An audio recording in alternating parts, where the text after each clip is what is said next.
باغ جنت میں محمد مسکراتے جائیں گے، پھول جھڑتے جائیں گے، ہم اٹھاتے جائیں گے۔ حدیث مبارکہ پیارے آقا میٹھے مصطفیٰ صلی اللہ تعالیٰ علیہ وسلم نے فرمایا، اللہ تعالیٰ فرمائے گا اے آدم، آدم علیہ السلام کہیں گے کہ حاضر ہوں، فرما بردار ہوں، اور ہر بھلائی تیرے ہاتھ میں ہے۔ اللہ تعالیٰ فرمائے گا جو لوگ جہنم میں ڈالے جائیں گے انہیں نکال لو۔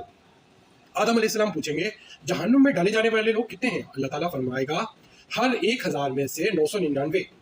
یہی وہ وقت ہوگا جب بچے غم سے بوڑھے ہو جائیں گے، حاملہ عورتیں اپنا حمل گرا دیں گی، اور تم لوگوں کو نشے کی حالت میں دیکھو گے، حالانکہ وہ واقعی نشے کی حالت میں نہ ہوں گے، بلکہ اللہ کا عذاب سخت ہوگا۔ صحابہ کو یہ بات بہت سخت معلوم ہوئی تو انہوں نے عرض کی یا رسول اللہ صلی اللہ تعالیٰ علیہ وسلم، پھر ہم میں سے وہ خوش نصیب شخص کون ہوگا؟ نبی کریم صلی اللہ تعالیٰ علیہ وسلم نے فرمایا تمہیں خوشخبری ہو، 1000 یاجوج ماجوج کی قوم سے ہوں گے، اور تم میں سے وہ ایک جنتی ہوگا۔ پھر آپ صلی اللہ علیہ وسلم نے فرمایا اس ذات کی قسم جس کے ہاتھ میں میری جان ہے، مجھے امید ہے کہ تم لوگ اہل جنت کا ایک تہائی حصہ ہوگے۔